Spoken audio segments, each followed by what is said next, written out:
Boa tarde já.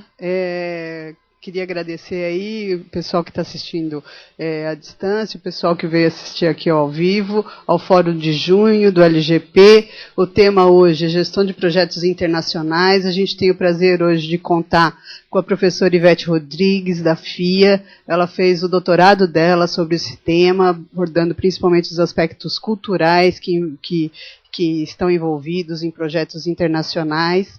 E a gente tem também aqui com a gente o professor Leandro Patá, ele é do mestrado profissional da Universidade 9 de Julho, e ele também é gerente de sistemas de gestão e sustentabilidade, né, de uma subsidiária do Grupo Camargo Correia.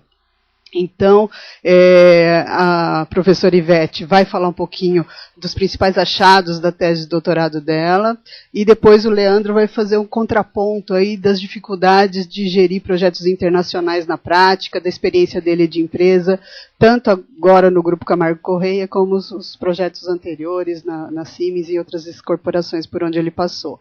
Então, eu queria começar passando a palavra à professora Ivete, agradecendo de novo a presença dela, e ela vai falar então um pouquinho para a gente dessas questões.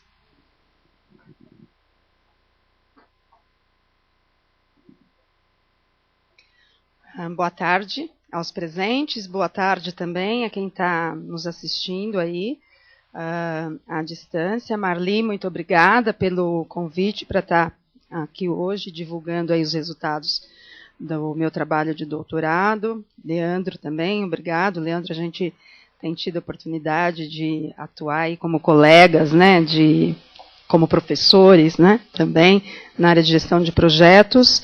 E como a Marli comentou, o meu doutorado, ele abordou a questão das dificuldades de gestão de equipes globais de projetos. Então, a ideia a partir do momento que você tem um projeto global, onde você precisa reunir pessoas de diferentes países, como essa cultura, né, nacional, ou seja, o quanto essas pessoas com culturas nacionais diferentes podem afetar ou não o desempenho das equipes, em consequência, o desempenho dos projetos. Então, é sobre isso que eu vou conversar com vocês.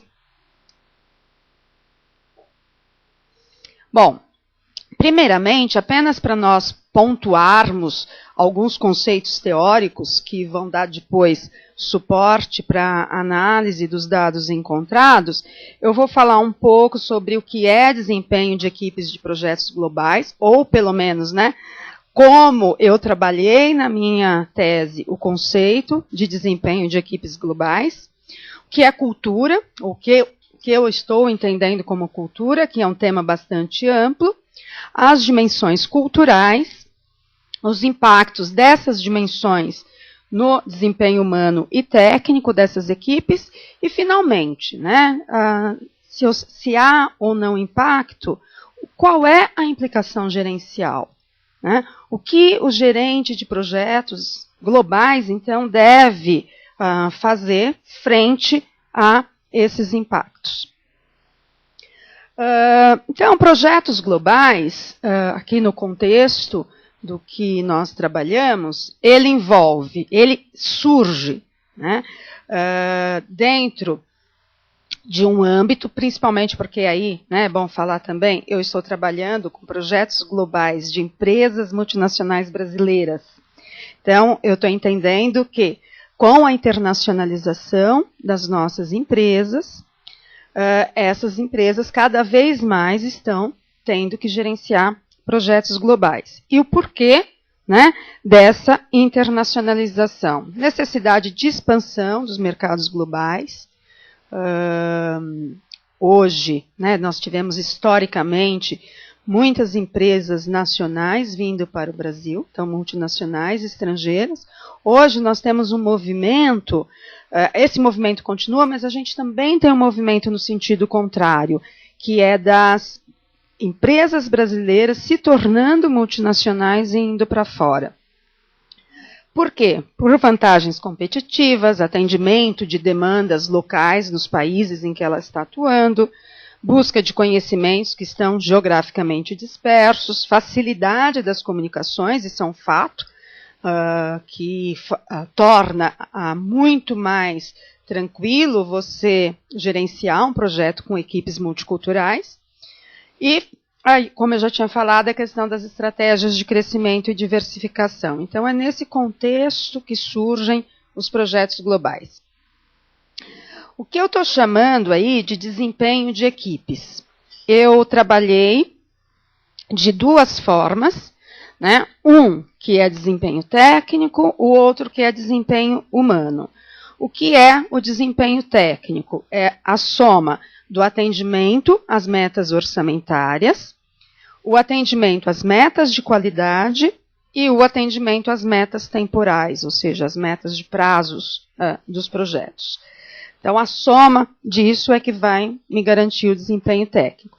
Vejam, quando nós estamos falando de desempenho técnico, não importa se o projeto é global ou se o projeto é doméstico, né? O conceito vai ser o mesmo. E trabalhamos também com a questão do desempenho humano. Então, o que é o desempenho humano do ponto de vista da equipe? Ou seja, o desempenho técnico tem a ver com o sucesso técnico do projeto. Mas como que essa equipe, né, se desempenhou em relação a fatores humanos? Então, a gente pegou satisfação, comprometimento, criatividade e confiança. E para cada um dessas variáveis, nós definimos, né, operacionalmente, definimos medidas. Como que a gente mede confiança, como que a gente mede satisfação, como a gente mede qualidade, né? E do ponto de vista da cultura, nós trabalhamos com o conceito, né, de distância psíquica. Esse conceito de distância psíquica, ele vem muito dos estudos sobre internacionalização de empresas, principalmente da linha comportamental, né, que é a linha chamada Escola Nórdica de Internacionalização de Empresas, que diz que o comprometimento das empresas com o processo de internacionalização, ele é gradual. As empresas começam com baixo comprometimento e vai aumentando gradativamente. E nessa gradação, o conceito de distância psíquica é importante porque quanto menor a distância psíquica, maior a chance de sucesso que a empresa tem nesse processo de internacionalização. Então, o que eles recomendam? Comecem por países de distância psíquica menor e vão gradativamente aumentando essa distância. E a distância psíquica, ela não envolve apenas, embora muitos autores trabalhem dessa forma, mas a distância psíquica não envolve apenas a questão cultural, ela envolve outros fatores também, como distância administrativa, distância geográfica e distância econômica. Um exemplo, distância cultural, a gente tem lá normas sociais diferentes, né? Então, qual a diferença? E aí o Leandro deve ter alguma experiência depois para contar para nós, como que é a diferença de você estar num projeto onde você tem um brasileiro, onde você tem um árabe, né, onde, vamos dizer que do ponto de vista das normas sociais é uma distância grande, né? Distância administrativa, quando a gente tem políticas nacionais que não são favoráveis. Então, aí a questão, por exemplo, que muitas pessoas falam, é difícil o Brasil receber investimento direto externo por conta do custo Brasil, né? Então, o custo Brasil seria uma distância administrativa. Distância geográfica, e a questão, né, de distância física mesmo, é muito mais fácil em termos de logística eu estar num país vizinho do que estar na China, né? E a outra distância é a questão da econômica, que é a diferença em renda de consumidores. Então, eu vender Havaianas nos Estados Unidos é diferente de eu vender Havaianas, né, num outro país, por exemplo, como África do Sul ou mesmo Índia, né, que a população tem uma renda menor. Então, é a soma dessas diferentes distâncias que vai dar o conceito de distância psíquica. dentro dessas 4 abordagens aí do conceito de distância psíquica, eu trabalhei especificamente com a questão da distância cultural, né? E aí a minha ideia é o quanto essas questões, essa distância cultural afeta no desempenho. E aí o que eu estou chamando de cultura? Muitas vezes quando você fala de projetos internacionais, e a Marli agora, a gente estava comentando algumas coisas antes do início, e ela estava falando a fofoca, né? O lado da fofoca dos projetos. Quando a gente conversa com pessoas que trabalharam em projetos internacionais, assim, o que mais chama a atenção é a comida. A comida não é legal. Teve casos que eu entrevistei de pessoas que montaram na sacada do apartamento um vasinho assim para plantar couve, porque ele morria de vontade de comer couve. Então, essas coisas assim. Tem um outro caso de um gerente cuja mulher foi trabalhar,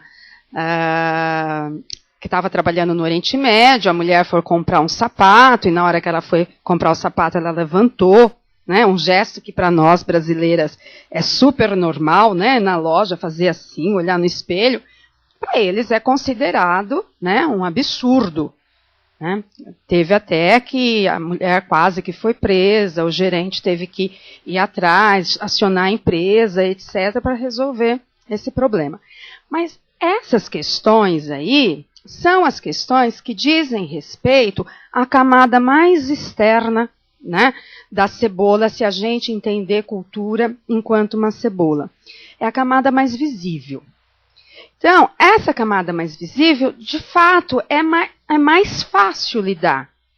Porque muitas vezes, com um treinamento intercultural, com um treinamento de etiqueta, você está indo para um determinado país, nesse país se come isso, nesse país se veste assim, nesse país se cumprimenta assim, etc. Isso é mais fácil, né? Porque é aquilo que é o mais visível. Mas se a gente entra para dentro da cebola, né, numa camada intermediária, nós vamos ter os valores e crenças. Valores e crenças também, né, é mais fácil a gente perceber. Porque muitas vezes, olha, é como a mulher é tratada na sociedade, qual é a religião dessa pessoa, o que é considerado, por exemplo, ético num país, mas que não é considerado ético em outro. Então, isso diz respeito aos valores e à cultura. Mas aí tem o cerne, né, o meio da cebola, que trata dos pressupostos básicos. E esses pressupostos básicos são os mais difíceis de gerenciar. E eu peguei como conceito um conceito do Hofstede, que é um dos grandes autores aí sobre cultura, né? E o Hofstede fala que os pressupostos básicos é como a programação da nossa mente. Nós temos uma programação mental que foi construída desde o momento que nós nascemos e começou no seio da nossa família, depois foi para a escola, depois, né, foi, enfim, para todos os ambientes sociais. E muitas vezes nós agimos de uma determinada forma que a gente nem percebe que está agindo daquela forma porque está na nossa programação. Nós fomos programados para agir de uma determinada forma, né? Então, são esses pressupostos básicos que estão nessa programação mental que eu busquei identificar, né, nos projetos. Né? Como que a gente lida, então, com aquelas questões culturais que são mais profundas no indivíduo. E, para isso, eu peguei, né, algumas dimensões que o Hofstede trabalha e que ele chama, né, de dimensões culturais, aqui eu estou chamando de características culturais. As dimensões diz respeito à distância hierárquica, uma primeira. Então, distância hierárquica é quanto uma determinada nação, as pessoas de uma determinada nação estão afeitas, né, à hierarquia, o quanto elas aceitam o comando externo. Então, há sociedades onde a distância hierárquica é muito alta. O Brasil é considerado um país de distância hierárquica alta. Nós estamos acostumados a ser comandados, né, nas organizações, a ter um líder, a respeitar uma hierarquia. Estados Unidos, a distância hierárquica já é menor, né? Primeiro que tem menos graus de chefia, né? Não é tão estratificada, as organizações não são tão estratificadas como as nossas. E no hábito do dia a dia, né, as pessoas têm menos necessidade de ficar, né, respondendo aí a questões de cargo. Nós temos a questão do horizonte temporal, que não foi uma dimensão que eu utilizei, porque essa dimensão era mais difícil de medir, e ela está muito relacionada à questão da sociedade oriental versus a sociedade ocidental. Sociedades orientais são sociedades que, por questões históricas até, são sociedades mais orientadas a longo prazo. Aí é só a gente ver o nível de poupança, né, do Japão, né, e ver o nível de poupança do Brasil, que é uma sociedade voltada para o curto prazo. Mas essa não foi uma dimensão cultural que eu trabalhei. Outra dimensão é o individualismo coletivismo, o quanto numa sociedade as pessoas estão mais preocupadas com o seu bem-estar, ou o quanto nessa sociedade as pessoas estão mais preocupadas, né, com o conjunto, com a família, ou com o seu grupo na igreja, né? E aí, usando um exemplo, Brasil, coletivismo, nossa sociedade é muito coletivista, a gente, né, mesmo no trabalho, a gente gosta de ter laços pessoais mais firmes. Sociedade americana, uma sociedade mais individualista, todo mundo é muito amigo no trabalho, mas passou o horário de expediente, né, cada um vai viver a sua vida. Masculinidade e feminilidade. Aí não tem muito a ver com uma questão sexista, no sentido de se o país é mais feminista ou não. Tem a ver com uma questão de gênero, né? Qual é o valor que uma determinada sociedade dá ao papel da mulher, né, nessa sociedade, e o quanto essa sociedade age segundo padrões mais femininos, e o quanto uma sociedade age mais de acordo com uma postura mais masculina. O que seria isso? Um país que age com feminilidade é um país que está muito preocupado com a questão do bem-estar das pessoas, que valoriza muito a espiritualidade. Voltamos aí ao caso oriental.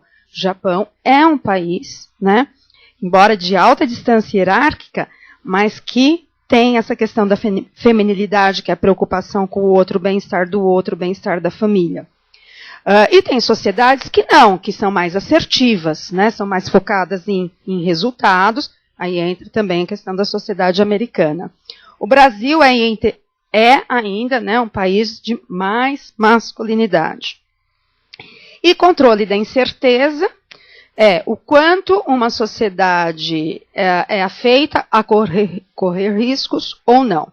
Brasil, né, nós temos baixíssima intolerância a risco, né? Nosso grau de controle da incerteza é alto, né? A gente tem medo de correr riscos. Tem sociedades em que não há tanta necessidade de controlar a incerteza e as pessoas, né, seriam aí mais, vamos supor, empreendedoras, né? Tem menos medo aí do fracasso.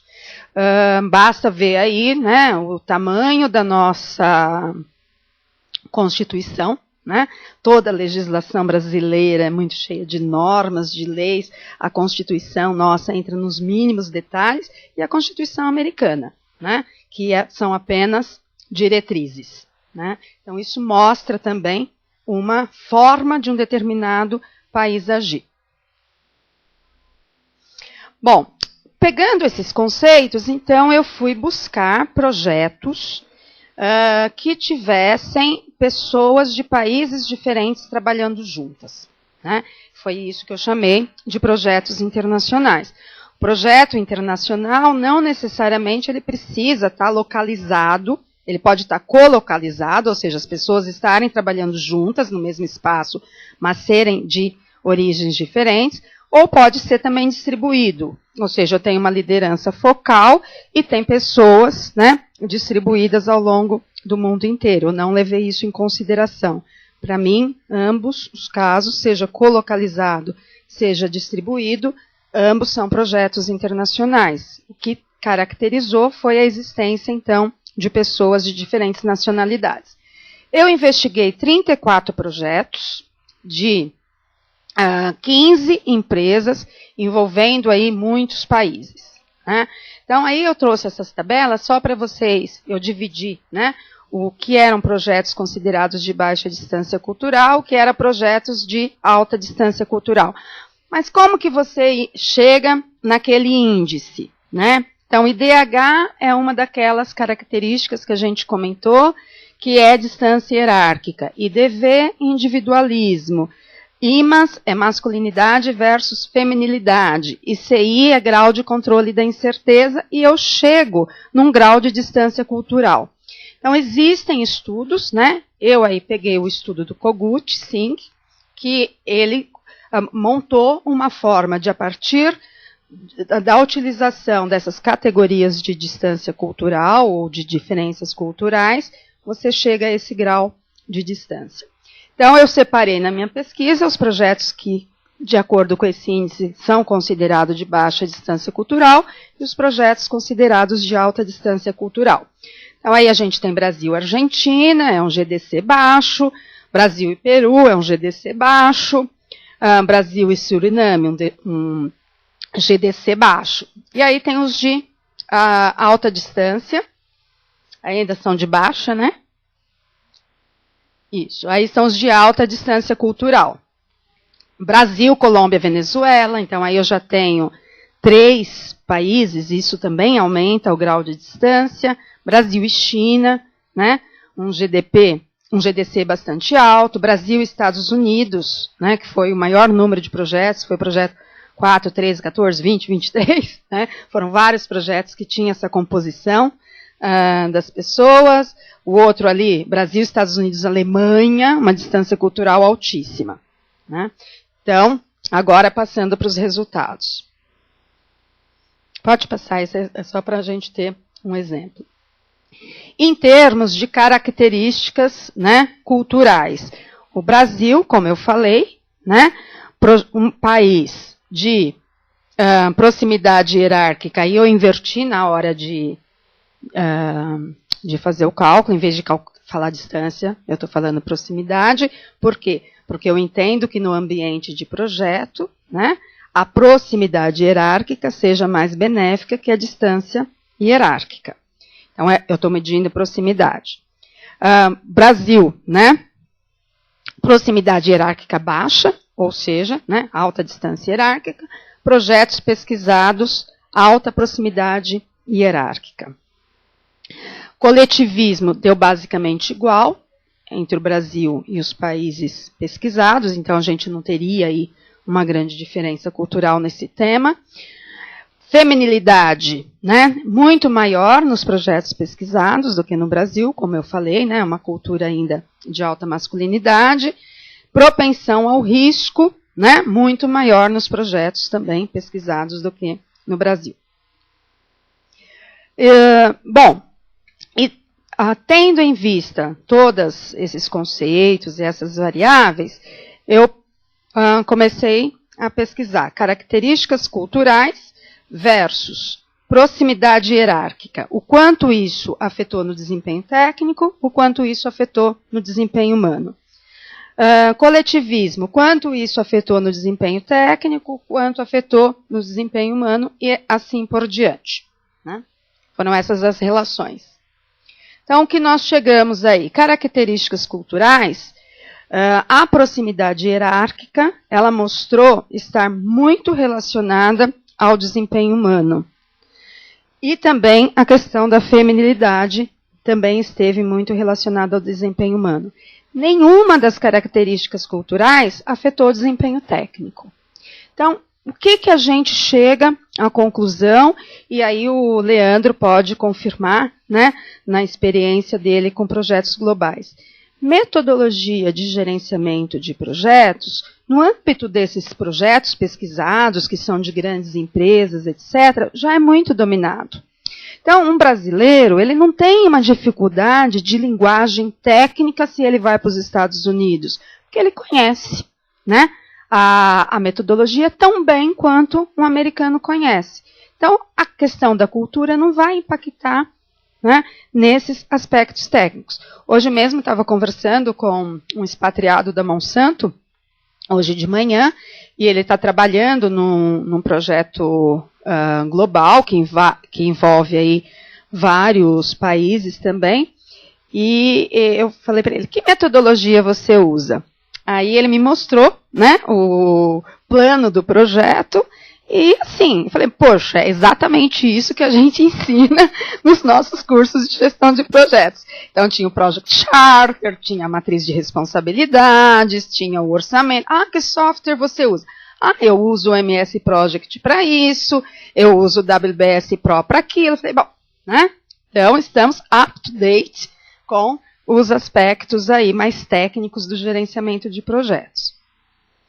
No entanto, a questão do desempenho humano, ou seja, o quanto isso facilitou, né, a criatividade no projeto, o quanto a dimensão cultural afetou o estabelecimento de uma relação de confiança, etc., nisso a gente viu que duas características são importantes. Então, primeiro, a proximidade hierárquica. E daí, o que isso tem a ver? Então, vamos imaginar que eu sou gestor de um projeto brasileiro, né? E estou numa empresa, um banco, principalmente, onde relações hierárquicas são muito valorizadas, e vou participar ou vou liderar um projeto, né, com os Estados Unidos, né? Alemanha eu acho que tem um pouco ainda de alta hierarquia. Eu não vou ser bem-sucedido na gestão dessas equipes se eu impor, né, me impor pela autoridade, né, ou pela autoridade do cargo. Eu deveria me impor aí pela minha autoridade técnica, né, pelo reconhecimento técnico. A mesma coisa, a feminilidade. Quando eu estou trabalhando num projeto, principalmente num projeto onde tem pessoas expatriadas, existe um certo grau de desconforto dessas pessoas. Por quê? As equipes são temporárias, né? As pessoas, aqueles laços que vão ser estabelecidos ali naquele momento, não vão ser laços mais duradouros, porque eles vão durar enquanto durar o projeto. Então, o gerente deve ter uma preocupação com o bem-estar dessas pessoas, se essas pessoas que foram expatriadas, elas estão tendo condições materiais, inclusive, parecidas com aquelas condições que ela tinha no seu país de origem. Então, as pessoas necessitam, num ambiente onde, para ela, tem uma diferença, para ela aquilo não é tão palatável, ela precisa se sentir cuidada, né? Que aí, então, entra a questão da feminilidade. Bom, aí nós pegamos isso com a nossa variável moderadora, que era a distância cultural, e tentamos ver, em países de distância cultural baixa, o que é importante? Aí entrou também a questão da feminilidade, ela é mais importante quando a distância cultural é baixa, ou seja, quando os países são culturalmente homogêneos. E a proximidade hierárquica, ela foi muito importante quando a gente tinha distância cultural alta, né? Então, em países mais heterogêneos do ponto de vista cultural, estabelecer uma relação de proximidade hierárquica, onde a minha autoridade é muito mais baseada no conhecimento do que no cargo, é importante para o desempenho do projeto.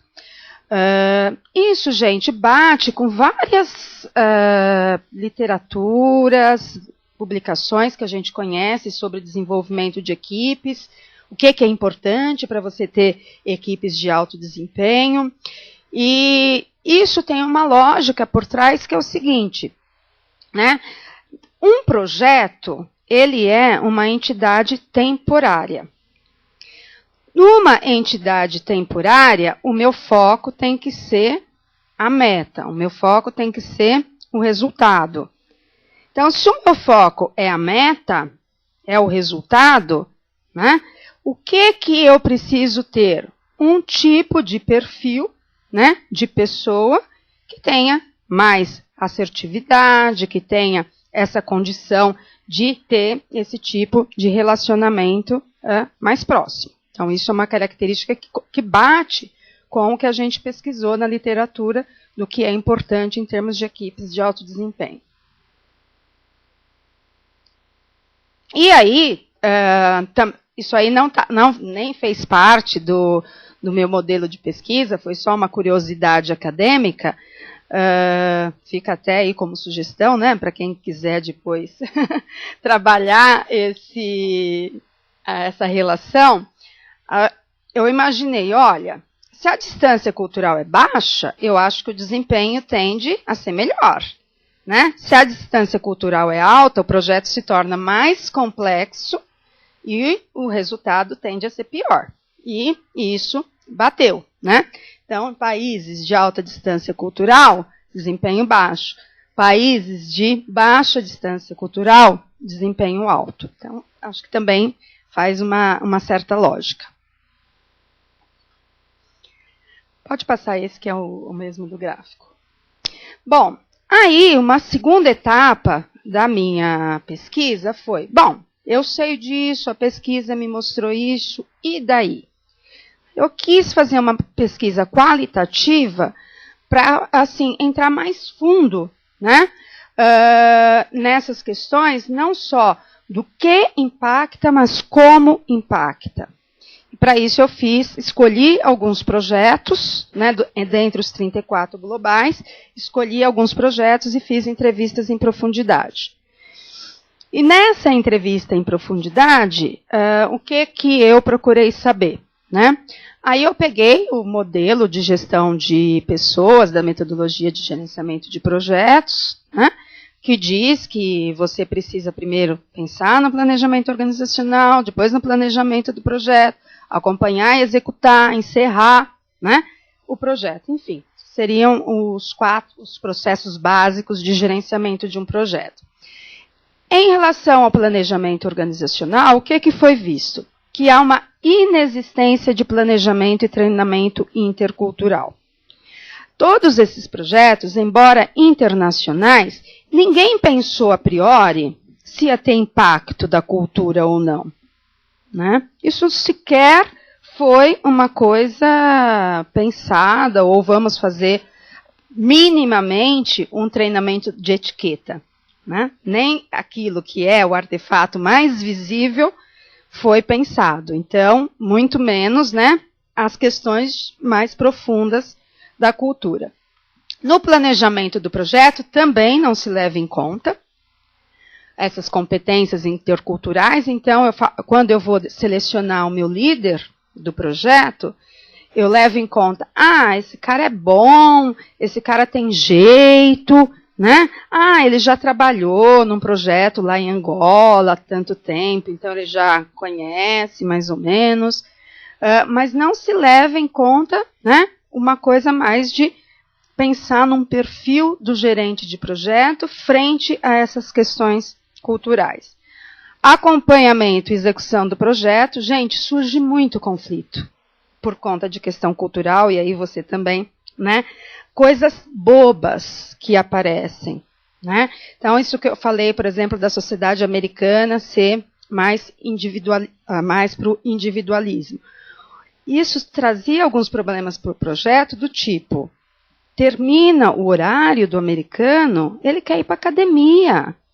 Das 5 horas da tarde, ele para de trabalhar, porque ele tem aquela rotina dele de passar de ir para a academia, passar no supermercado, comprar algum congelado, botar no micro-ondas, comer, e ele tem essa rotina. O brasileiro não.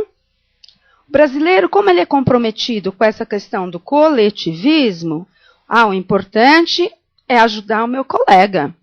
Se o meu colega está ali, né, apurado no projeto, eu fico até mais tarde, eu ajudo ele. O brasileiro vê os membros do projeto como parte da sua família, pelo menos enquanto dura o projeto. Né? E isso levou a problemas desse tipo. Olha, a gente tinha prazo para terminar, encerrar o projeto, era um projeto de integração de sistemas, e, assim, simplesmente a gente não conseguia fazer com que os americanos ficassem até mais tarde, nem pagando hora extra. Né? Nem pagando hora extra, eles não querem trabalhar. Então, isso impactou muito, né, na questão do prazo, e foi uma característica cultural do americano que, se tivesse sido levada em consideração antes, né, você talvez teria feito um planejamento mais realista, não, né, deixando de considerar no seu cronograma hora extra, necessidade de hora extra. Então, essas coisas pequenas, né, que parecem pequenas, são conflitos culturais, e aí, assim, o conflito tem que ser lidado, como não foi feito um planejamento adequado, o conflito tem que ser lidado na hora que ele surge, é uma coisa de forma reativa. Nesse projeto especificamente, como era um projeto distribuído, o gerente ficava no Brasil, ele teve que, assim, sabe, de um dia para o outro lá nos Estados Unidos para assumir a liderança do projeto lá, para colocar de novo o projeto dentro do cronograma. Por quê? Porque a comunicação ali, né, à distância, tornava o conflito ainda muito mais grave. Aí, no encerramento do projeto, que a gente viu assim, que as lições que são aprendidas, do tipo essa. Olha, o que a gente viu nesse projeto é que é muito difícil, né, trabalhar com americano, no sentido de horário. Um outro projeto também que eu fui, que aí eu posso falar até o nome da empresa, porque foi uma que não exigiu confidencialidade, a Gerdau teve problemas sérios com o sindicato. Né? Com coisa que no Brasil, assim, você negociar com o sindicato é muito mais fácil, né, por conta dessa questão aí de proximidade, do que lá. Lá não sabe, não tem conversa, é o que está previsto, é o que está no acordo que foi feito com o sindicato, então, né, é isso que tem que ser seguido. E por incrível que pareça, uma empresa do tamanho da Gerdau, né, o projeto teve problemas porque não levou esse tipo de questão em consideração. E ainda, por cima, depois que termina o projeto, ninguém quer mais, né, saber daquilo, as lições aprendidas não são documentadas e o conhecimento intercultural não é internalizado na empresa. Então, fica sempre assim, vou escolher para esse projeto aquele cara que se dá bem fora do Brasil, ou que fala inglês, ou que, né, não é feito isso de uma forma mais consistente. A questão da distância cultural, o que deu para perceber, que quando a diversidade cultural é alta, ela é mais relevante, a questão cultural torna-se mais relevante que a distância geográfica, política e econômica. Né? Então, se eu estou num país muito diferente na forma de pensar, de agir, de valores, questões políticas do país, questões administrativas do país, tudo isso se torna mais fácil de gerenciar do que a questão cultural. Isso, né, não ocorre quando a distância cultural é baixa. E esses outros fatores, né, da considerada aí distância psíquica, são mais relevantes. Então, qual é a implicação, né, gerencial que a gente vê para isso? Pode passar. Eu pensei aí nesse framework que leva em consideração 3 dimensões. Uma é a dimensão do projeto, outra é a dimensão da organização e outra é a dimensão do ambiente global, porque é o ambiente onde esses projetos estão acontecendo. E aí, dentro dessas 3 dimensões, o que um gerente deve fazer no momento do planejamento da sua equipe, da mobilização, do desenvolvimento e do gerenciamento? Então, do ponto de vista do projeto, do ambiente global, se eu estou sendo líder de um projeto internacional, o que eu preciso, né, dar conta? No planejamento, mapear, gente, as diferenças econômicas, mapear as diferenças culturais, mapear as diferenças políticas. Um dos casos que eu estudei foi da Camargo, né, que é onde você está. Eles mapeavam muito bem essas questões políticas e econômicas, mas em nenhum momento pensou na questão cultural. Eles mandavam uma missão antes para o país, né? Essa missão ia ver toda a parte legal daquele país, que entraves legais o projeto poderia ter, né? Então, eles faziam esse mapeamento com uma missão técnica anterior ao projeto, mas não levavam em consideração a dimensão cultural. Na questão da mobilização da equipe, mapeamento da disponibilidade de mão de obra dos países hospedeiros. Por incrível que pareça também, né? Projetos feitos em Angola, chegavam em Angola, o projeto atrasava, porque não tinha mão de obra qualificada, né? Eles tinham, né, por conta de todas as guerras civis, etc., muita dificuldade de encontrar engenheiros com a mesma qualificação, por exemplo, que tinha aqui no Brasil. E isso não era planejado antecipadamente. Aí você não encontrava mão de obra, você tinha que correr para o expatriamento de última hora, né?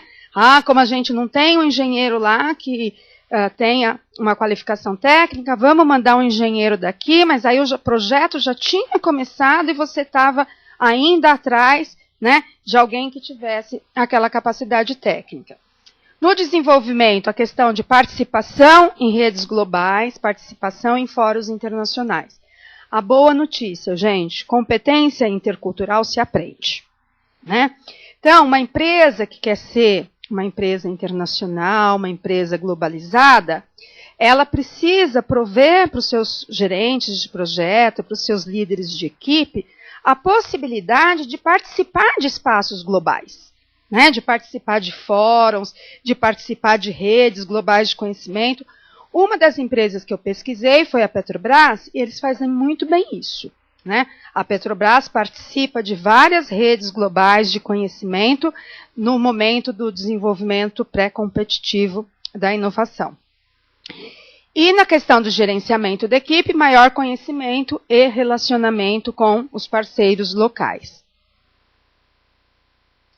Em termos de organização, o que né, a empresa deve pensar na sua organização para se preparar para uma atuação mais globalizada? Em termos de planejamento de equipe, políticas e planejamento da internacionalização, políticas e planejamento de expatriação e repatriação, né? Hoje a questão da expatriação está até mais bem resolvida. A questão da repatriação está pouco resolvida, né, dentro das organizações.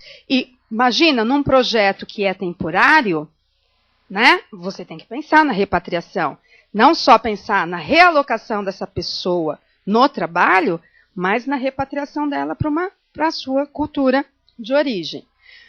Políticas de recursos humanos para participação em projetos internacionais, remuneração, prêmios. E aí, assim, quando você fala para um funcionário, você quer trabalhar, a gente está montando equipe para um projeto que vai ser na França, você quer ir para a França? Oba! Né? Você vai ter um monte de candidatos. A gente está indo para um projeto em Angola.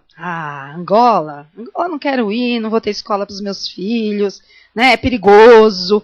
Então, eu preciso ter uma política, né, de recursos humanos que leve em consideração esses aspectos.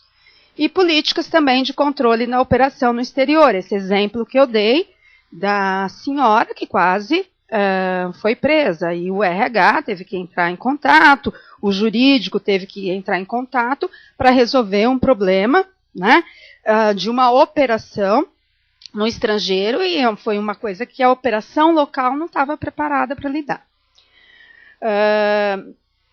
Na questão da mobilização, políticas de terceirização de serviços, negociações com sindicatos estrangeiros, já citei para vocês a questão da Gerdau, política de hora extra para trabalho internacional, já citei para vocês também Um dos casos, seleção e recrutamento internacional, né? Porque se eu faço um recrutamento internacional, isso sai mais barato para o projeto, mas para fazer esse recrutamento internacional, eu preciso que o meu RH esteja preparado para fazer recrutamento internacional. No desenvolvimento, treinamento intercultural permanente, cursos de idiomas, treinamento para desenvolvimento aí do mindset global, que é uma característica que muitos autores colocam, né, que o brasileiro tem uma forma de pensar muito doméstica, né? Ele não consegue ter essa visão aí mais globalizada, oportunidades de viagens, etc. Na questão do gerenciamento, auxílio na solução de conflitos que vão surgindo ali no dia a dia, provimento de recursos e tecnologia, auxílio na inserção e acompanhamento da equipe nesse ambiente global e gestão do conhecimento organizacional, que foi uma coisa que a gente viu que a empresa não faz, né? O projeto termina e tudo aquilo que foi aprendido sobre como gerenciar um projeto internacional não foi aproveitado enquanto, né, um desenvolvimento, uma gestão do conhecimento para a empresa. E do ponto de vista para o projeto, no planejamento da equipe, o líder do projeto deve definir quais são as competências técnicas, humanas e interculturais necessárias, definir claramente, né, os papéis e responsabilidades, isso não varia muito, né, de um projeto doméstico para um projeto global, mas se torna mais complexo num projeto global. Entendimento das diferenças culturais para definir qual é o tipo de liderança, qual é o tipo de comunicação que eu posso ter com essas pessoas. E quando eu falo em comunicação, eu não estou falando só em questão de fuso horário, né, que é uma coisa que as empresas se preocupam muito, né, principalmente em conference call. Um dia o conference call vai ser no horário da Índia, outro dia o conference call vai ser no horário do Brasil, para não prejudicar ninguém em termos de fuso horário. Então, mas eu não estou falando só numa questão de fuso horário, eu estou falando numa questão comportamental da comunicação. Na mobilização da equipe, negociação dos recursos humanos locais e dos países hospedeiros, construção de redes para construir, né, a coesão da equipe, iniciar a construção de confiança, entendimento das diferenças dos países participantes. Então, se eu estou num projeto com um chinês, se eu mostro que eu entendo o jeito de ser chinês, se eu mostro que eu aceito essa diversidade, eu gero um pacto de confiança com essa pessoa, né, que está na equipe. Se eu não faço isso, essa pessoa vai ser sempre um estranho no ninho, né, porque ela vai se sentir diferente. Então, cabe ao gestor conhecer quais são as diferenças e acolher as diferenças. Então, a gente não está falando de suprimir as diferenças. Isso seria a pior coisa, né? Porque nós somos brasileiros, então todo mundo tem que agir como os brasileiros. Nós somos vítimas disso, né? Porque em várias das pesquisas, das entrevistas que eu fiz, os brasileiros se ressentem quando o líder do projeto é americano, né? Porque assim, aí é o way of life, né? O American way of life, e eles não estão muito preocupados com essa questão da diversidade, né? E a gente é que acaba tendo que se adaptar. Na questão do desenvolvimento da equipe, treinamento intercultural, a mesma coisa, né? Então, você começa lá desde a dimensão global até a dimensão do projeto. Então, essa questão do treinamento intercultural, ela deve ocorrer não apenas durante a existência do projeto, mas também permanentemente do ponto de vista da organização como um todo. E no gerenciamento da equipe, avaliação e feedback, conflitos interculturais, e aí a questão de documentação do conhecimento intercultural adquirido e disseminação desse conhecimento dentro das empresas. Então, uma prática que seria super boa, que as empresas não fazem, é terminar, pelo menos as que, boa parte das que eu entrevistei, terminado o projeto, né, aquela equipe prover um workshop para outras equipes de projetos, para falar, olha, nós tivemos esses problemas, os problemas foram resolvidos dessa forma. Então, essa gestão do conhecimento, né, você tem formas até fáceis de fazer, mas isso acaba não sendo feito. Então, gente, é isso, né? Essa aí era só um link que eu coloquei aí. É isso, né? O que eu pesquisei aí no meu doutorado. Foi um tema difícil, não foi um tema fácil de pegar, né? Porque é muito escorregadio. Trabalha assim com muitas questões comportamentais e isso é complicado de lidar, mas assim se mostrou um tema que inclusive tem muito potencial de ser estudado, né? Então eu estou aqui, né, com uma plateia aí de mestrandos e doutorandos, né? Fica a sugestão para que esse tipo de estudo continue. Na área de gerenciamento de projetos, e aqui nós estamos no laboratório, né, de gestão de projetos da Poli, a Marli também pode confirmar isso. No Brasil, a ênfase ainda tem sido muito a técnica da gestão, né? Existe, inclusive, internacionalmente, pouca literatura sobre os aspectos humanos, né, da gestão. E com essa crescente internacionalização, a gestão desses aspectos humanos vai se tornando mais e mais complexa. E a gente tem pouca, né, literatura que dê conta desses desafios. Então fica o convite aí para os que estão assistindo na internet, para os que estão assistindo aqui também, que a gente possa se aprofundar nessas lacunas do gerenciamento de projetos e que o conhecimento, né, que está sendo produzido aqui na academia possa contribuir de alguma forma para suprir essas lacunas. Obrigada, pessoal. Obrigada aí a quem assistiu pela paciência. Obrigada, Ivete. Daqui a pouco a gente volta aí para os debates, mas vou passar então a palavra para o Leandro.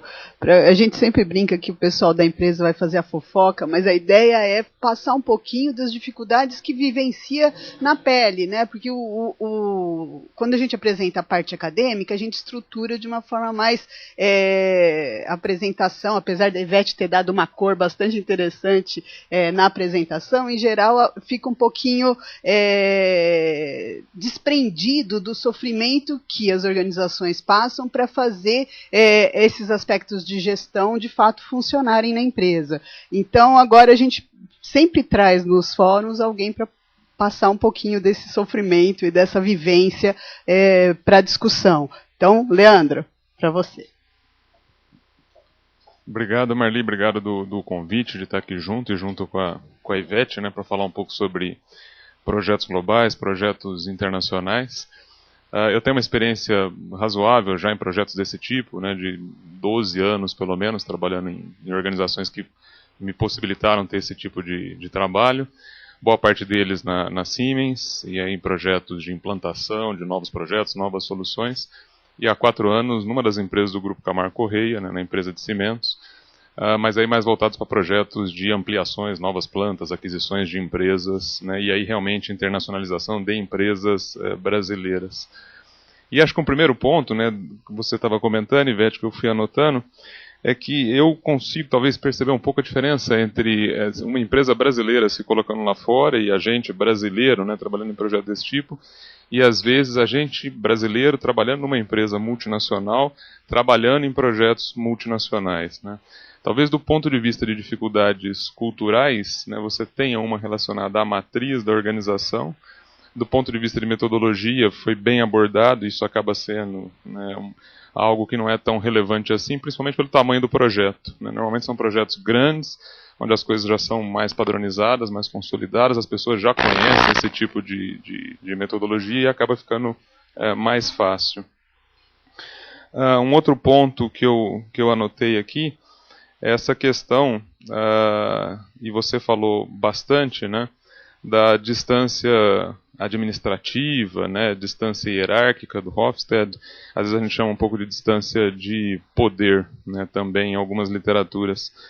E isso é uma coisa que fica bastante premente, né, bastante da experiência que eu tenho, de lidar com alemães, né, brasileiros agora, e a gente tem um trabalho muito grande com argentinos, né. Então o alemão ele é alguém que respeita demais a hierarquia, né, e aí você quando está lidando com ele, né, e aí você tem a questão dos preconceitos, né, e das generalizações, e a gente tende a generalizar os outros e a gente não gosta quando a gente é generalizado. E aí o brasileiro tende a ser generalizado como alguém que é o desorganizado, que não cumpre os horários, o que não cumpre os prazos, né? E a gente também tende a generalizar os alemães como eles são todos certinhos, né? E é duro quando você está sendo generalizado e você percebe esse tipo de trabalho em projetos. Uma vez eu estava numa reunião na Alemanha com alemães e a gente ia fazer uma conferência com brasileiros. E os alemães, conversando entre eles em alemão, né, chegou a hora de fazer a ligação, como a gente fez aqui hoje, né, pela internet. Não, vamos dar mais uma meia hora, porque não deve ter brasileiro nenhum na sala ainda. Né? Então, e eles falando em alemão, esse tipo de coisa. Né? E aí a gente não gosta desse tipo de comentário, e às vezes a gente também generaliza. No nosso caso, hoje é comum, às vezes, a gente generalizar os argentinos, né, que a gente tem um trabalho muito grande com eles. Um outro exemplo, né, dessa questão às vezes de distância de poder, eu estava me lembrando agora, fazendo um pouquinho as contas, né? Assim mesmo no Brasil foi uma empresa que demorou 80 anos para ter um presidente da empresa brasileiro. Então durante seus primeiros 80 anos eram presidentes alemães que vinham para cá e assumiam o controle da empresa. A Camargo Corrêa comprou a maior cimenteira na Argentina, né, em 2005, a Loma Negra, comprou de uma família argentina, uma dona, né, a viúva, na verdade, do fundador da empresa. E 5 anos depois a gente colocou lá um presidente argentino. Né? Nos primeiros 5 anos foram brasileiros, depois a gente conseguiu colocar um argentino para cuidar. E isso gera uma imagem muito grande. Né? A gente conversando com os argentinos, o impacto disso para eles, né, deles sentirem que existe a possibilidade de, se eles crescerem numa empresa que tem controle hoje brasileiro, mas que era argentino até alguns anos atrás, eles poderem chegar até a posição de número 1 na empresa. Mas isso eu acho que é um pouco, bastante dessa questão da flexibilidade, talvez, do brasileiro, do espírito de grupo, da questão da feminilidade, né? Várias situações a gente percebe isso, né? A gente, quando foi para lá, montou-se um grupo de brasileiros que foi fazer o projeto não um takeover, na verdade, porque a gente assumiu o controle da empresa, mas assim, do ponto de vista dos argentinos, a impressão, eles contando isso para a gente depois, né, nas lições aprendidas das aquisições, é que os brasileiros iam chegar, iam mandar todos os argentinos embora, iam assumir o controle da empresa e iam começar a operar. E não foi isso que foi feito. Né? A gente foi fazendo aos poucos, tanto que hoje a gente tem uma pessoa só lá, brasileira, na alta administração, que é o diretor financeiro. E aí a percepção do nosso lado é que foi uma adaptação bem feita e os argentinos também. Porém, os argentinos falam que se fossem eles no nosso lugar, eles fariam diferente. Né? Eles já chegariam, já tomariam o controle, mandariam os brasileiros embora e assumiriam a empresa. Mas é uma questão, assim, às vezes, de percepção. Né? A gente está indo num movimento muito grande de internacionalização agora. Na semana que vem, a empresa deve fechar a aquisição da maior cimenteira portuguesa. A gente vai para alguns países um pouco mais complicados. Né? A gente deve estar assumindo o próprio Portugal, Cabo Verde, Moçambique, África do Sul e Egito. Né? E aí a gente vai ter, já estamos percebendo algumas dificuldades. Né? Talvez Angola a gente já está lá há algum tempo, né, numa construção de uma planta. Moçambique, África do Sul, mas assim, Egito vai ser algo totalmente diferente para nós. Por mais que a gente esteja preparado, e a empresa ela está se preparando, né, nessa questão cultural, de como é que a gente vai fazer, como é que a gente vai adaptar, o que a gente vai respeitar de cultura local, esse tipo de coisa, a distância é muito grande. Né? A gente outro dia escutou uma história, né, com todos esses movimentos que teve no Egito ano passado, que durante parte do ano passado, né, teve um momento de redução, né, de quadro de funcionários na empresa, ela mandou vários embora, né, beduínos, e durante essas revoluções que tiveram no passado, eles invadiram a fábrica, tomaram a fábrica, e aí, assim, como é que você lida numa situação desse tipo, né? A população invadindo a tua operação. Angola, né, África, em geral, Moçambique, África do Sul, várias dificuldades que às vezes a gente encontra também, que por mais que a gente se prepare, a gente não está acostumado. Né? Às vezes eu comento com alguns alunos, quando a gente foi começar o projeto na África, e por mais que você tenha a metodologia, Project Charter, escopo, WBS do projeto, a primeira situação que a gente teve que lidar foi no terreno onde a gente ia fazer a construção da fábrica. Ele era um terreno minado, né? Minas pelo terreno como um todo, você não podia nem começar a chegar para fazer levantamento, topografia, esse tipo de coisa.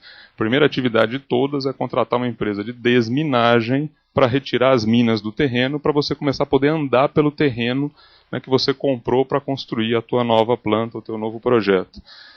Então, assim, são dificuldades desse tipo que às vezes a gente não está muito acostumado.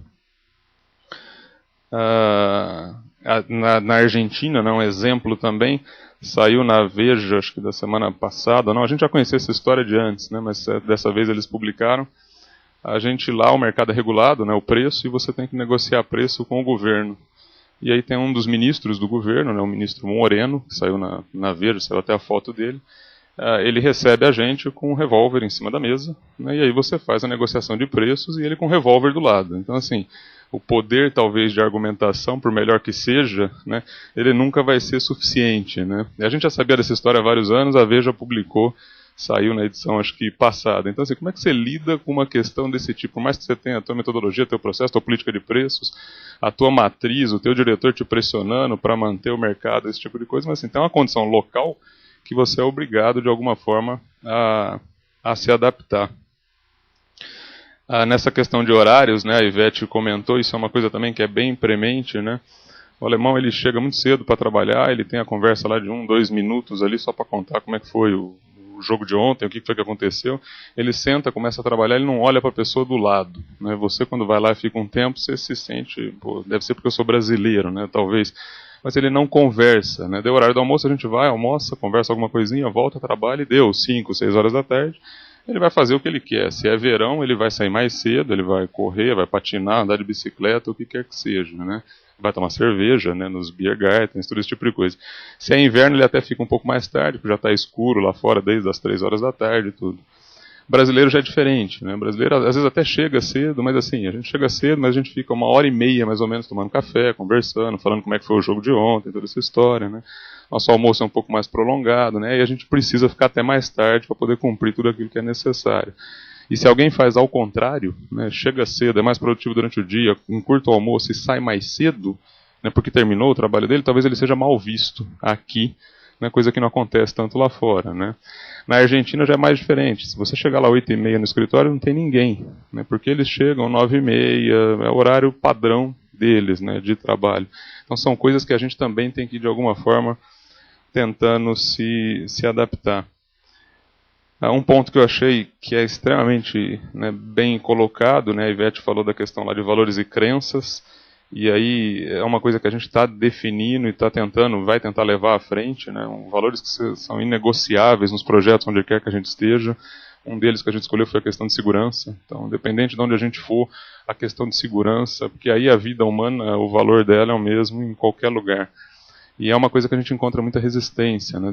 Você chega às vezes num país, aconteceu na Argentina e vai acontecer nos outros agora, a gente olha o projeto, olha a obra acontecendo, a pessoa não usa capacete, equipamento de proteção, e aí você comenta, isso te choca no primeiro momento, e a pessoa acha normal. Não tem, ninguém usa capacete, não é obrigatório, né? Então é uma coisa que a gente está tentando colocar e vai levar a falar, olha, uma série de coisas a gente consegue negociar, mas esses pontos aqui não tem jeito, e aí vocês vão ter que se adaptar aquilo que a gente está colocando. Eu acho que, no geral, era um pouco isso que eu ia comentar, Marli, essa questão aí das experiências que a gente está tendo. Acho que, realmente, a questão de desempenho, o desempenho técnico versus o desempenho humano, né? O técnico a gente, de alguma forma, consegue controlar ele um pouco mais, né? Mas o humano é difícil da gente conseguir manter, e a questão do impacto que ele causa, às vezes, no outro, né, no desempenho geral do projeto, é algo que, se a gente não prestar atenção, pode até ser que o projeto termine, né, que a gente cumpra o que for necessário, mas é difícil depois você conseguir, né, manter a operação. E um ponto, talvez, que eu acho que eu ressaltei mais no final, que é uma diferença, talvez, na própria empresa que eu trabalho, entre projetos da construtora, que ela vai lá, faz o projeto 2, 3 anos e ela sai do país, e projetos que a gente trabalha, que são projetos que a gente vai lá, constrói a fábrica 2 ou 3 anos, mas a gente fica no país depois.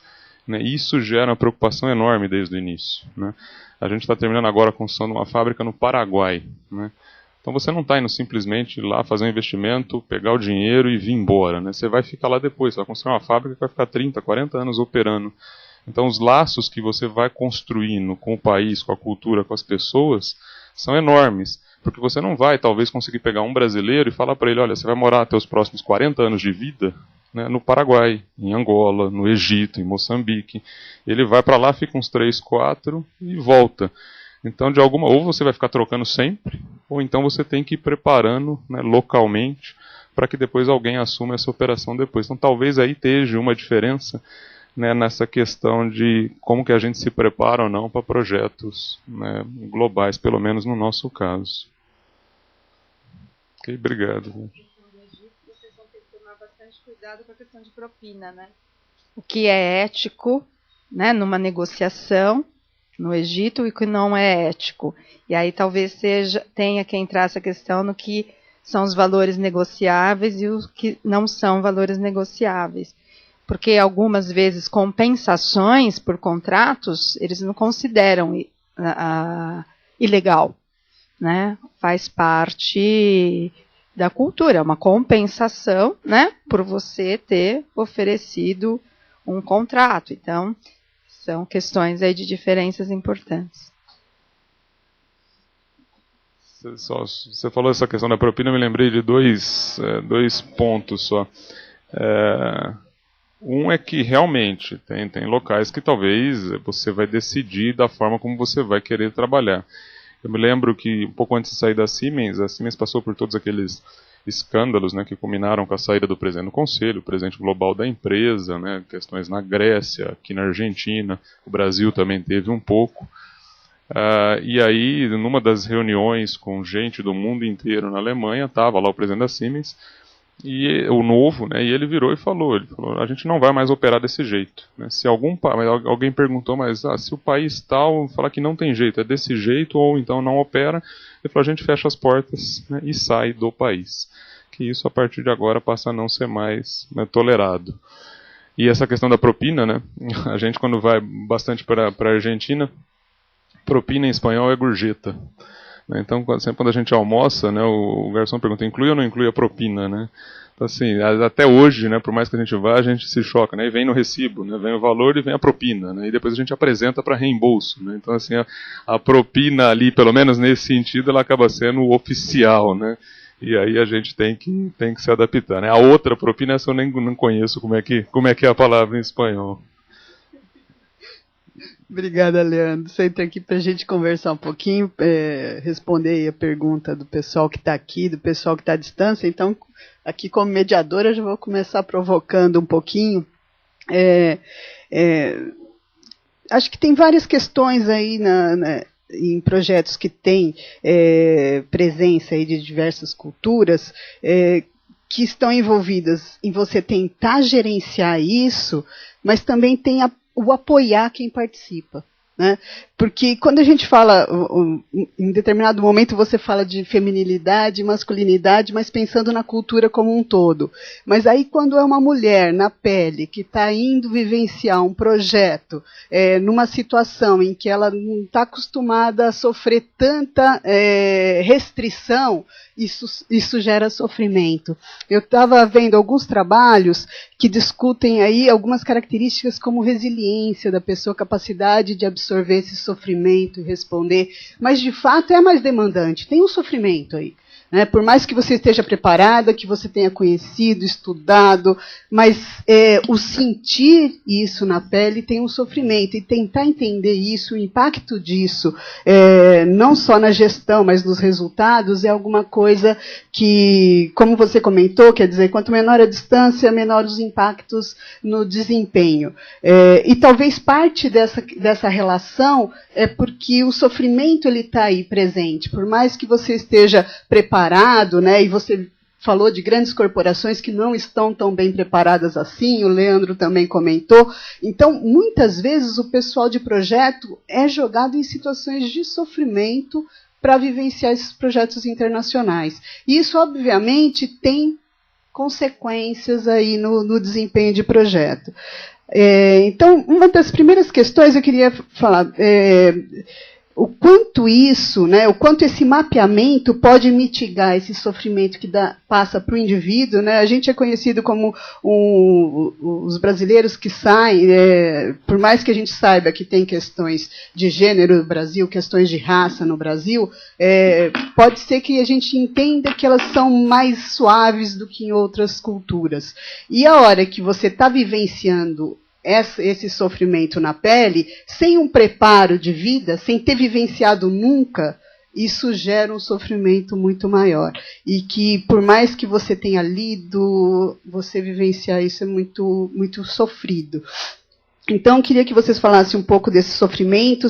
Não sei se você já chegou a ver alguma coisa sobre resiliência, mas que eu acho que é um tipo de estudo que vale a pena nesse contexto. E aí a questão do desempenho, a gente fala de desempenho de maneira geral, mas a gente já discutiu até em alguns outros fóruns, são várias dimensões de desempenho, né? Então, será que essas questões do sofrimento acabam prejudicando mais esse desempenho mais operacional, de prazo, custo, essas dificuldades, mas que, quem sabe, o desempenho, a hora que tudo isso é mitigado, o desempenho em termos de inovação, em termos de construção de competências, então, abrir um pouquinho esse desempenho que você trabalha na tua tese e ver se a gente explorar dimensões diferentes desse desempenho, será que quanto maior diversidade, maior o desempenho em termos de inovação, ou maior a criação de competência, porque depois de todo esse processo de sofrimento, isso se constrói novas competências, potencializa a criatividade, inovação, etc. Então, isso eu queria ouvir dos dois. Se vocês acham que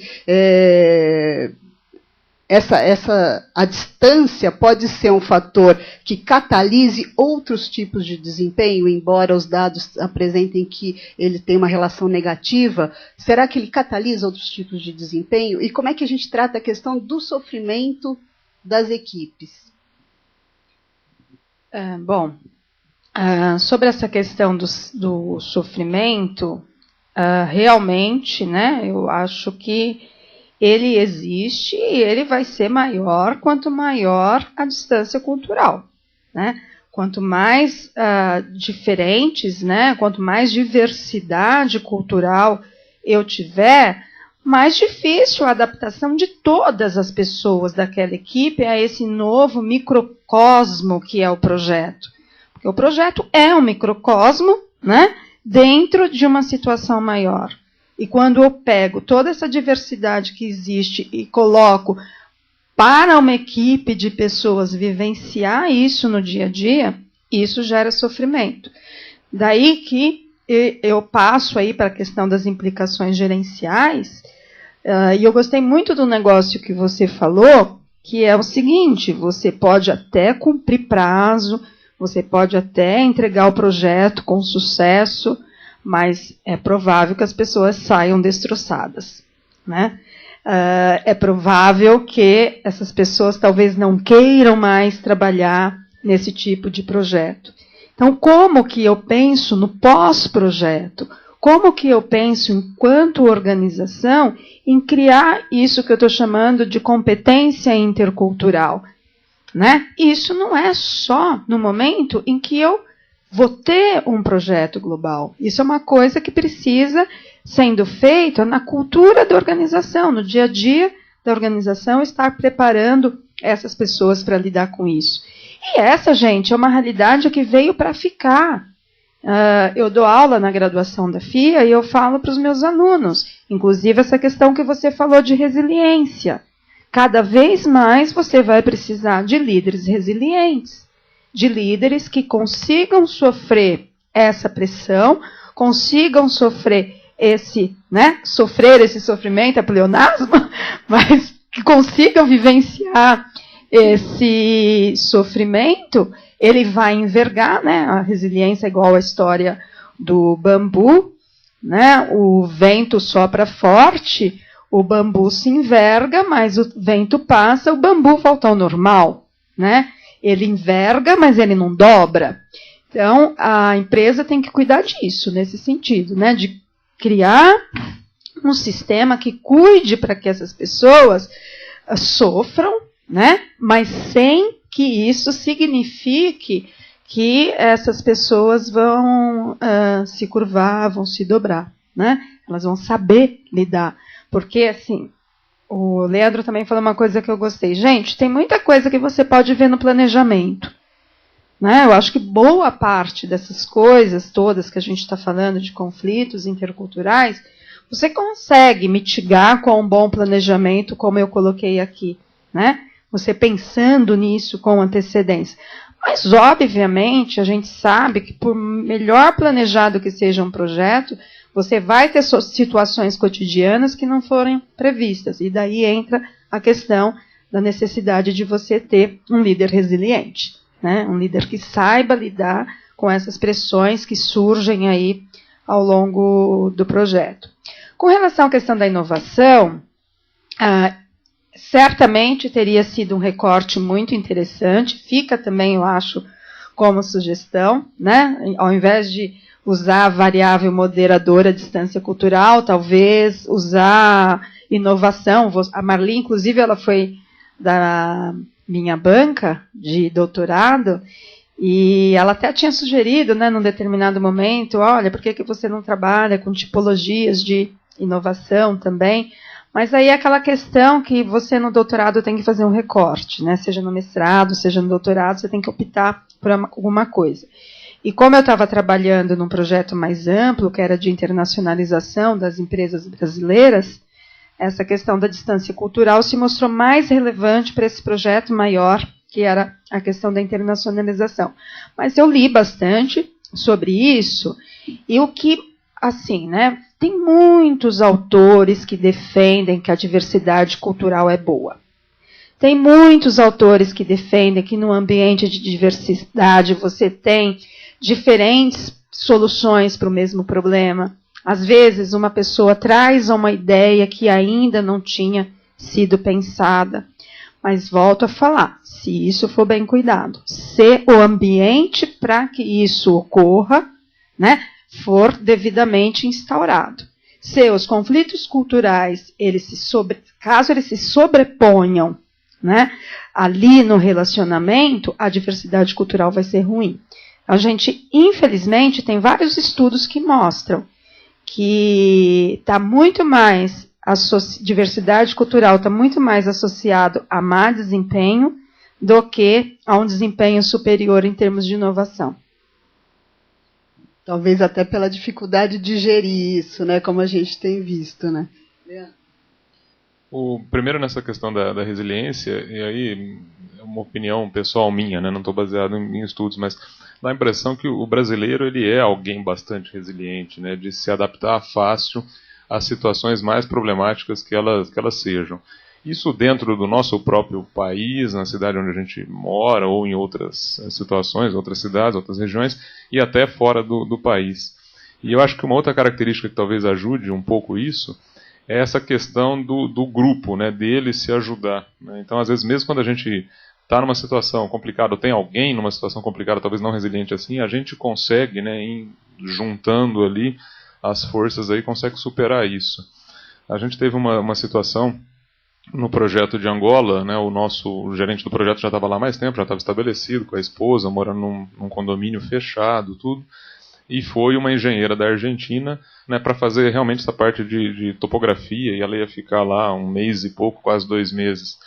E a gente apresentou toda a situação para ela, tudo que ela ia encontrar, onde que ela ia ficar, o hotel que ela ia ficar, tudo. Então ela sabia, né, o que, pelo menos teoricamente, né, no PowerPoint, ela sabia o que ela ia encontrar. Né, mas quando ela chegou lá, a primeira semana, bebendo água, passando mal 3, 4 dias, né, de estômago, esse tipo de coisa, bateu desespero nela, ela querendo voltar o mais rápido possível.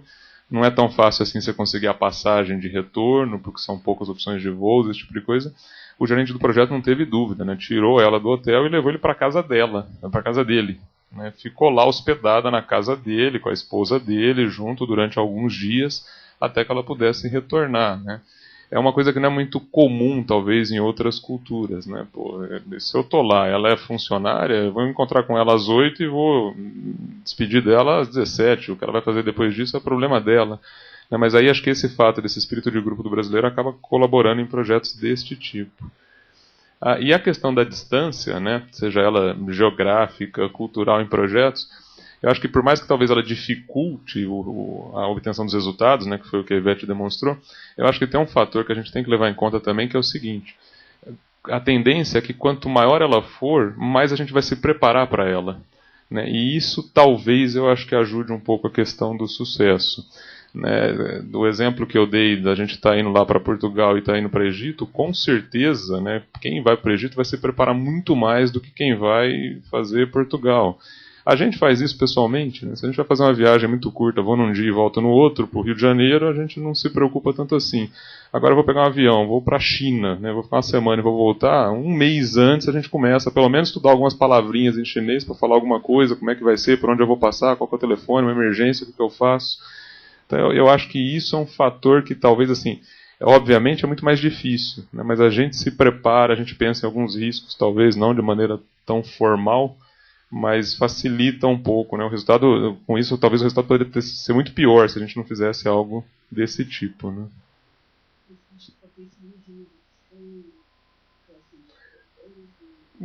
Aí eu acho que pega um pouco a questão da própria, numa situação mais complicada como essa, né? Essa questão da criatividade do próprio latino, brasileiro, a questão de buscar soluções, né, diferenciadas, não tão comuns, é uma coisa que acaba ajudando. Às vezes a gente passa por situações não parecidas como essas, né, mas situações que a gente vai, de alguma forma, tentar contornar quando aparecem situações não usuais.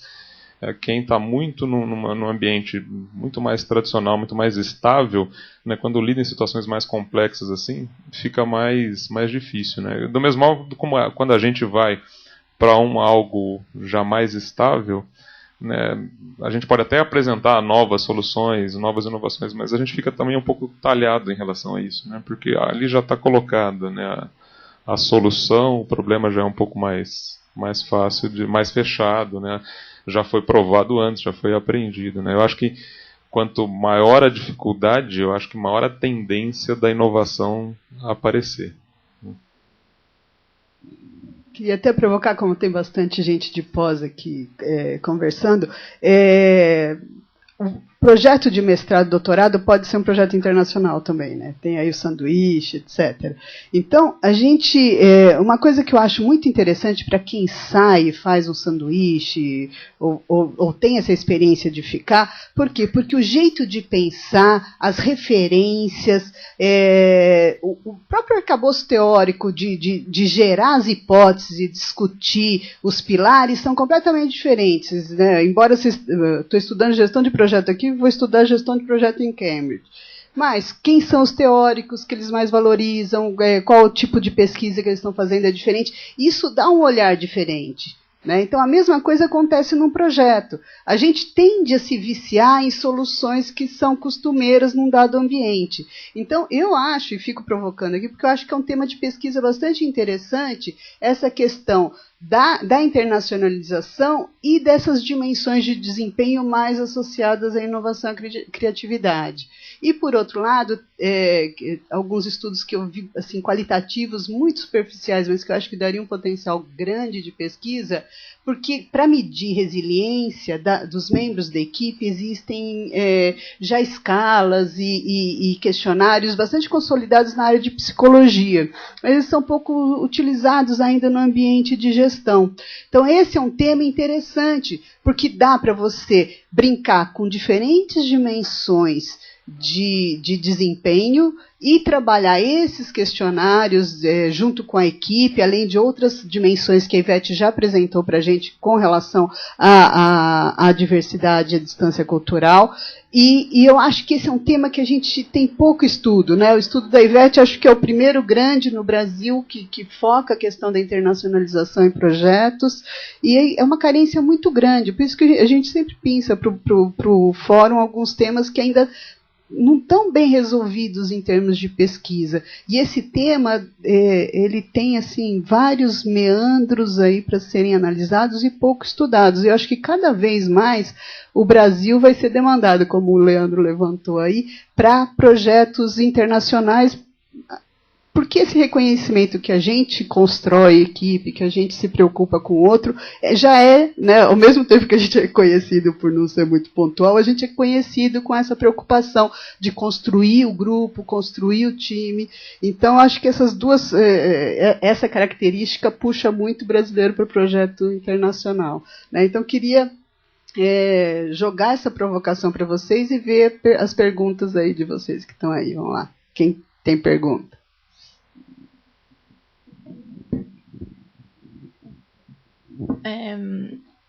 Bom, boa tarde, meu nome é Sandra, faço um mestrado aqui na produção.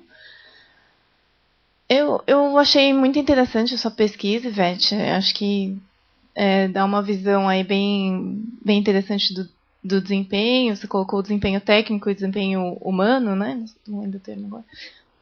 E o que me chamou a atenção, na verdade, foi daquelas 4 caixinhas lá do lado esquerdo, né? Que tinha distância hierárquica. Tinham 2 delas que não tiveram relação. É interessante ver os que têm relação e analisar também os que não tiveram relação, né? E eu esperaria que o coletivismo, o grau de coletivismo também tivesse relação com o desempenho humano. E como que você vê isso? Não sei, pelo menos era uma coisa que eu esperava ver ali também highlightado e não estava. Eu também esperava. Tanto é que eu medi coletivismo ao invés de medir individualismo, porque culturalmente nós brasileiros achamos o coletivismo importante. Né? Porém, numa situação de projeto, e aí foi até o Hofstede que ele fez também um estudo já mais antigo sobre essas características culturais em ambiente de projetos. Por que ele fala que no projeto o individualismo é melhor? Porque o individualismo é mais focado em resultados, é mais focado em metas. Né? Então, o coletivismo, ele se preocupa mais com o ser, com a equipe, com a construção. Então, é como ele falou, de repente vem uma pessoa da Argentina. Se fosse um americano, ele estaria pensando assim, não, nós temos uma meta de prazo a cumprir, ela ficou doente, volta, traz outra. Né? E nós brasileiros, não, olha, ela ficou doente, ela não está bem, eu vou ver como que eu posso dar esse suporte para ele. Então, eu também esperava isso por uma questão cultural nossa, de achar que o coletivismo é importante, mas efetivamente o que o Hofstede tinha falado que para projeto não foi verdadeiro na pesquisa. Né? Ou seja, você tem que cumprir prazo, você tem que cumprir entrega. Né? Não pode se preocupar muito com as pessoas, não, porque se você se preocupar com as pessoas, o projeto vai atrasar. Né? Então, infelizmente, né, eu acho que do ponto de vista cultural, eu também até comento isso no artigo, e comento isso na tese, que foi um dado inesperado. Né? Porque ao medir, eu falei, não, com certeza, o coletivismo é mais importante, né, em projeto. E não foi. Né? E o outro que não foi importante foi a questão da incerteza, e aí eu acho que essa questão da incerteza é um pouco em função do que você falou. Né? Num projeto, o problema já está mais fechado. Então, essa questão da incerteza, ela se torna menos relevante, porque você já fez antes um estudo de viabilidade técnica, econômica, etc. Então, quando você está lá no projeto, você já sabe o que você vai esperar. Né? Então, talvez, assim, se fosse em outro tipo de situação, o controle de incerteza poderia ter parecido como relevante. Mas em situação de projeto, por ter um problema ali mais fechado, eu acho que não foi. Mas o coletivismo realmente, né, ele surpreende.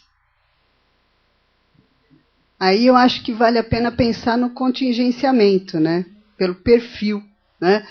Talvez as outras dimensões de desempenho fossem muito impactadas pelo coletivismo, que não essas mais relacionadas a previsto e realizado. Né? Essas, o foco no resultado, né? Até tem o Tan Hen, que tem aquele modelo dele de foco nas pessoas e foco nos resultados, aborda bem isso. Né? Então, as questões do foco no resultado, nas medidas de desempenho mais relacionado ao previsto e realizado, eu acho que aí o foco nas tarefas, o foco nessa gestão de resultado é mais efetivo, e aí uma sociedade menos coletivista e mais individualista, focado no resultado, talvez seja mais. Então, se a gente explorar, né, contingencializar dimensões de desempenho, a própria questão de incerteza, se a gente colocar tipologias de projeto, isso dá uma pitada. Talvez em ambientes muito turbulentos, a questão apareça de forma diferente, né? Então, aí eu acho que isso é para jogar vocês oportunidade de pesquisa. Tudo isso é oportunidade de olhar esse problema a partir de uma outra visão e tentar responder, né?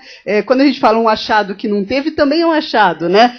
Se a gente espera que o coletivismo seja relevante nesse ambiente, ainda vale a pena estudar, né, continuar procurando, né, por quê? Porque, eventualmente, no conjunto de trabalhado, essa variável não apareceu como significante, mas na hora da análise qualitativa, isso surgiu, né, aparece no sofrimento, aparece no caso, né, então, ele está aí, ele está emergente nos achados qualitativos. Então, ainda não foi suficientemente estudado por tamanho de amostra, por tipo de variável, etc., para aparecer significativo na pesquisa. Mas está aí latente, então vamos pesquisar, né?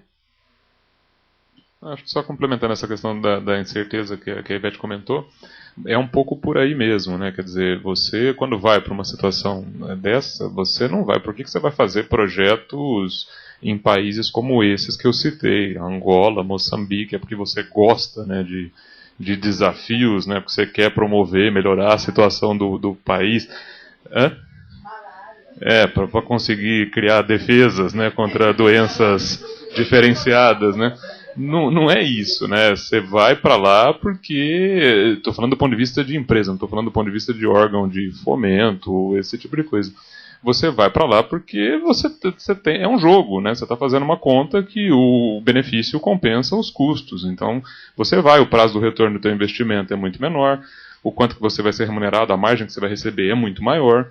E aí, para você conseguir até tomar a decisão se você vai ou não colocar milhões de reais, né, milhares de pessoas lá para trabalhar, você fez a conta antes. É óbvio que é um ambiente onde as surpresas elas podem ser bem diferenciadas do que a gente tem e a chance delas aparecerem são muito maiores. Aí sim, talvez seria um ponto que valeria medir a incerteza. Mas é algo que é levado em conta no primeiro momento já, né?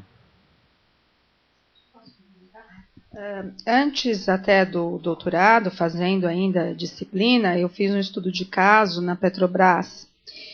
E aí, no caso Petrobras, incerteza é um negócio relevante. Por quê? Porque eles estão trabalhando com inovação radical nessas parcerias internacionais que eles fazem. Então, eles têm parcerias com o Shell, eles têm parceria com o Chevron, né, para desenvolvimento tecnológico em fase pré-competitiva.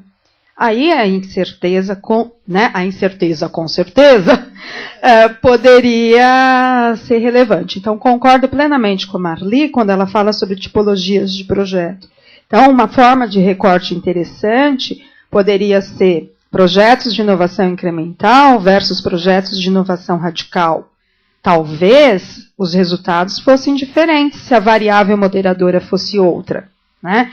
E acredito que existem outras possibilidades de variáveis moderadoras que poderiam também dar diferença. Uma pessoa que esteja querendo estudar gênero, né? Então, a questão de o número de mulheres participando no projeto, aí a feminilidade é isso. Então, assim, tem vários recortes possíveis. E agora, o desafio, eu acredito que é um desafio grande para nós que estamos estudando gerenciamento de projetos, porque existe, assim, as tribos diferentes, né?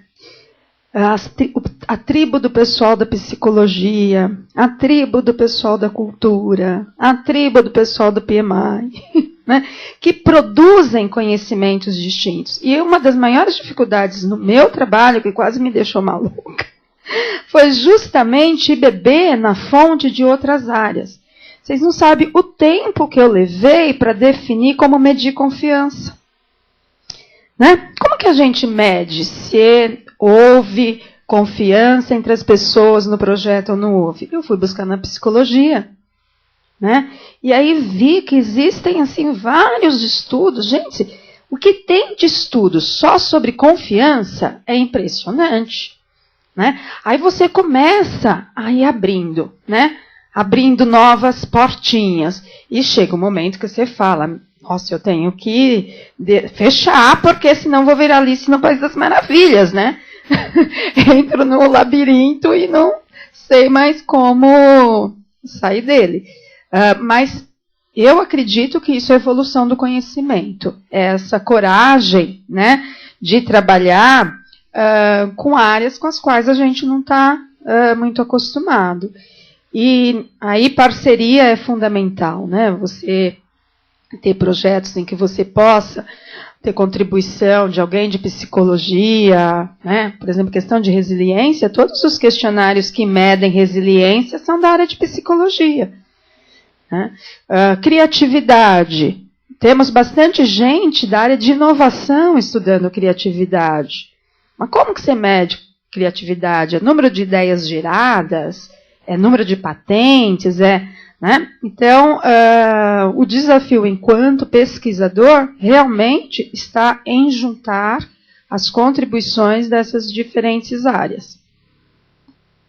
Exatamente. Quanto melhor o tema, mais pesquisa dá para o mesmo tema, né? E todo mundo tem que recortar direitinho a sua contribuição e para avançar, né? Então esse tema, eu acho que só nessa conversa que a gente teve aqui, acho que dá um monte de mestrado ou um doutorado, né?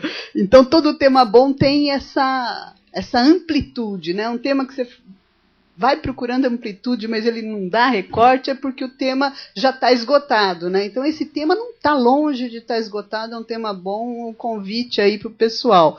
Hoje a gente se delongou um pouco demais, então quem está aqui depois quiser fazer pergunta, a gente continua, mas para encerrar aí a transmissão, queria agradecer de novo a Ivete e o Leandro pelo fórum, queria agradecer os que estão aqui presentes pela participação, pela discussão, pelo pessoal que está online, nas redes sociais, etc. Quem mandou questão, depois a gente vai ver ali pelo computador, e aí a gente responde, encaminha para a Ivete, encaminha para o Leandro, e o vídeo deve estar disponível aí nos próximos 15 dias. Aí a gente vai fechar agora, então, a transmissão, e aí quem está presente aqui pode continuar discutindo. Tá ok? Então, obrigada de novo, Ivete, obrigado, Leandro. Então, uma palma aqui para eles. Obrigada, até logo.